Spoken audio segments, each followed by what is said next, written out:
over to you, Mona. I could talk about our strategic plan, where we've tried to focus on priorities that are relevant to society. At the moment, we're preparing our annual audit plan for the coming year, and each of the audit teams have been asked in their formats to quantify the relevance for civil society and also to give an indication of the urgency of the issue. So in our annual planning, in our strategic planning, we're trying to take account of the perspective of civil society.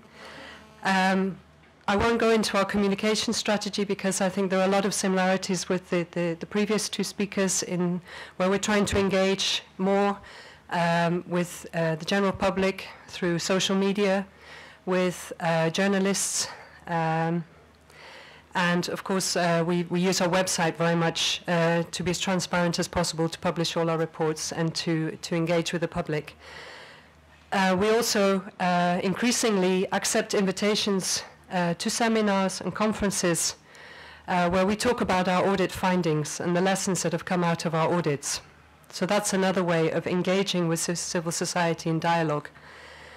But these are all quite one-way forms of communication. We're informing civil society, and we're trying to take account of what we think are their opinions. What is more challenging, of course, is to engage in a two-way exchange and to allow civil society to influence our choices and our audit findings. And that's, of course, tricky for an institution like a Supreme Audit Institution. We have our unique mandate, we have our independence, we have our authority to maintain. Questions get raised about, can you still be objective, if you're allowing others to influence your audits? And when you talk to civil society, who are you actually talking to? Are you talking to a representative group or to an individual with his or her own opinion? So these are all tricky issues, and I think it's fair to say that for our office, we want to go in that direction, but we're taking it step by step, and we're feeling our way very carefully. And within our office, you'll have the pioneers, but you also have the skeptics who raise good and critical questions. Yesterday, Mr. Stuyveling talked about our innovation lab, where we try and create room for new ways of thinking and working. And I'd like to share with you our new approach to performance auditing, which has grown out of this innovation lab. So maybe looking at the first sheet, and I'm sorry Mrs. Wheeler can't see it, but you can see this is the traditional way of our doing performance audits. So we would try and see, is a government policy or effective and efficient? And we would start with a pile of paper and with interviews, of course, with the auditee, with the policy or the program. And we would have a look, have they set clear objectives? Have they met the standards and the criteria? How well has all that been followed? And we would be looking specifically at the responsibility of the minister or the ministry in terms of where they're being effective and efficient. So we were looking for clarity, simplicity. And you end up, it's a very compliance-oriented approach. We often found that we didn't get very far with our audits because we would establish quite soon that we didn't have sufficient information to check all these aspects. And the other problem was that, well, a positive one, sometimes an issue would be resolved or a problem would be solved in society, but you couldn't actually identify whether it was because of the policy and the government investments or because of other factors.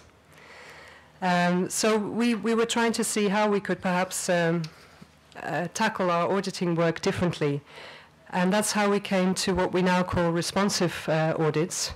So instead of taking the policy and the program as the starting point, taking a problem in society as the starting point. Auditing. So instead of starting with the document, the policy, the government policy, we're taking an issue in society.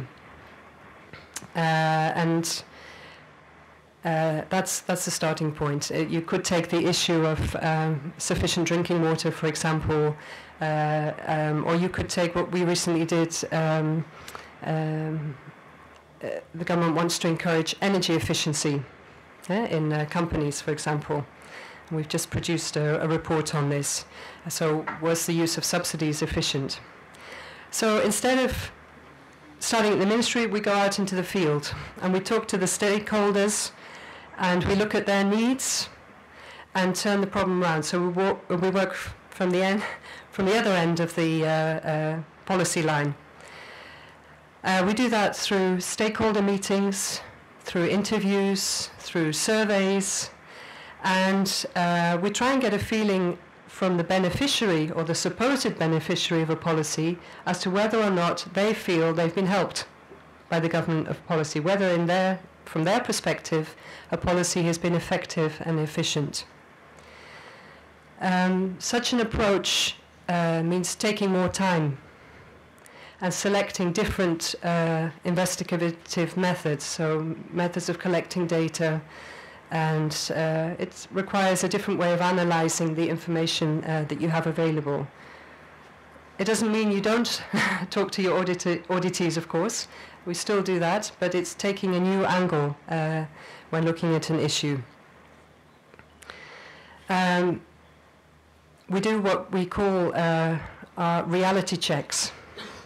So if the government had an intended objective with a policy, we go and talk to the beneficiaries and ask them if they also experience that benefit in the way that the government had intended.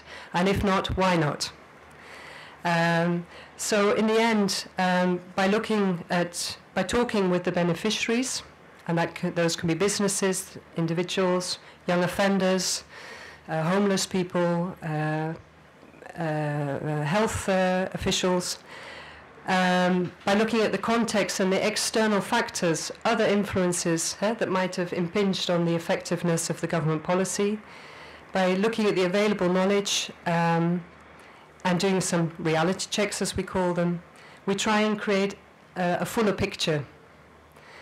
And that's what we refer to as a diagnosis-orientated approach. So in terms of medical analogies, we try and make a good diagnosis. What's the issue? Has the patient been helped or not? But the treatment, the course of treatment, is for the government, of course.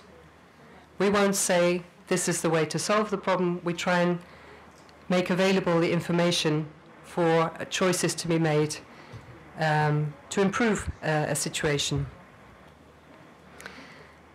So taking this approach is going much further than the compliance approach, which we refer to as traditional performance auditing. And it's something we've been experimenting with now. But we find that it also means that you gather stories from the beneficiaries, which are also very useful in your communications then on the impact of a particular policy or effectiveness. So we use it in different fora to communicate back to the auditee concrete findings from the ground, but also with the media. So this is a small example of our innovation. We're still experimenting, we're still learning, but it's a way that we're trying to bring in the perspective of civil society whilst maintaining our independence and objectiveness as a supreme audit institution. Thank you.